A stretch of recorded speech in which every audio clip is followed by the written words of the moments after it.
We are losing employees. They're already starting to move to Georgia and other states. Estamos perdiendo empleados y se están mudando a otros estados como Georgia.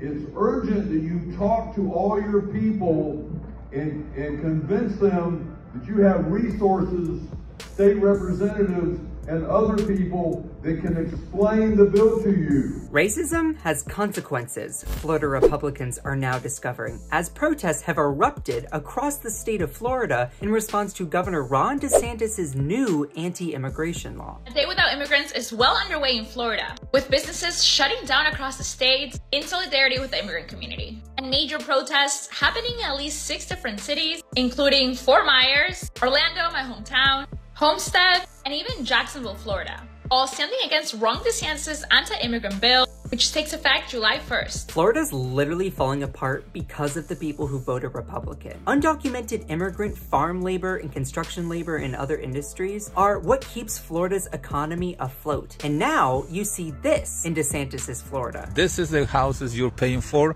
$100,000, $450,000. Look. If there were people working here, they will not leave the materials getting wet. They will not be wasting. Sand is getting waste. Materials are getting waste.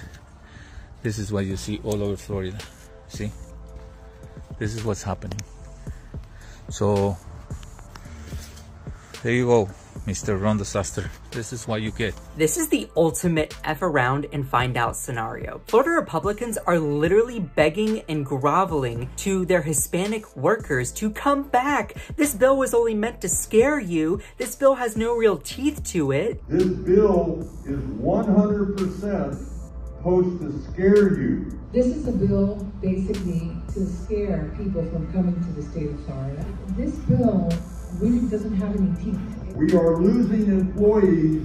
They're already starting to move to Georgia and other states. No, honey boo boo, you do not get to pass anti-immigrant legislation, then turn around and play the victim and clutch your pearls and claim, oh, well, I didn't realize this was gonna happen. Oh, I wasn't expecting this. Oh, come back to work. We don't like you demonstrating. No, you made your bed and now you must lie in it. And your racism has consequences. And this is what we told you all would happen. Not only are immigrants the backbone of our economy, we are workers, business owners, teachers, nurses, most importantly, love members of the communities that we're from. And those are these communities standing with us. What makes this bill so disastrous? Well, SB 1718 requires employers with 25 or more employees to confirm whether workers are eligible to work in the United States, preventing those seeking citizenship to earn money and provide for their families in the meantime while seeking citizenship, while big sectors like agriculture and construction now face labor shortages and wasted resources, resulting in empty grocery store shelves, higher inflation,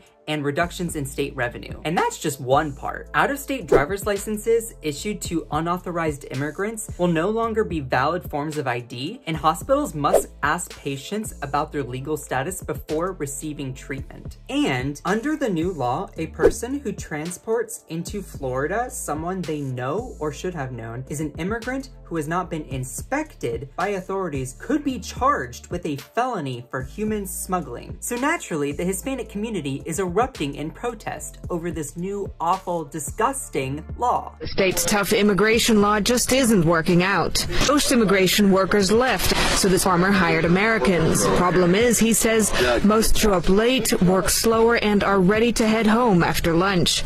Some even quit after just one day out in the field. And farmers say many Americans are not physically fit and simply don't work fast enough. Many of our local farmers are dependent on immigrant labor to pick their crops every day, and that's the produce you and I are buying in the grocery store. But many of the men I spoke with agree that immigrants need to be legalized in some form or fashion. So Republicans, are y'all done with your racist temper tantrum yet? I mean, for Pete's sake, immigrants are the backbone of Florida's economy, and this country for that matter. All white people have an immigration story, whether you were a colonizer or you came through Ellis Island. I mean, now that all of the new immigrants coming into this country, now that most all of them have brown brown skin, do y'all decide now that they don't deserve a living and they don't deserve their slice of the American dream? Like, girl, please. Look, racism has a cost. Republicans, you don't get to beg workers to stand down or come back after your racist policies financially cripple you. But the worst part is they're doing exactly that. Remember that one farmer guy from the beginning? Yeah, after he started begging Hispanics to stand down and come back to work, he went on to praise Ron DeSantis and Donald Trump. We had the best president in my life the last 30 years, and I'm still supporting Donald Trump. I love my governor. He's the greatest governor. No cookies for you, I'm sorry. You know what? No, I'm not sorry. Because you pass racist policies and you demonize immigrants, you face protests and face a loss of revenue. You F around and you find out. My name is Scott Johnson. You can find more of me on my YouTube, which is in the description below, as well as my TikTok. We hit 67,000 followers. It's really, really awesome. You should go and check it out. And most importantly, do not forget to smash that subscribe button to the breakdown.